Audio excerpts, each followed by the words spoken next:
Hello everybody.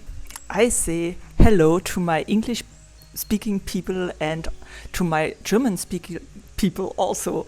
I try to speak in English here because I know many people are speaking English here in my channel, and here I explain you what my mistake inside the video, because this is a fail video also. And at first I center the clay up and down, up and down.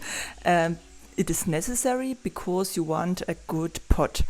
Here I put the hole inside and make it a bit bigger.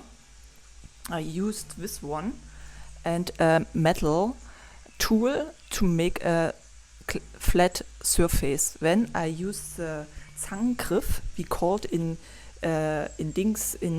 German Zangengriff, I can explain it you in the next video maybe exactly what is a Zangengriff. And here we say in Germany Knöchelzug. This is a Knöchelzug, and here you see the fall. This is the problem. Yes. Yeah.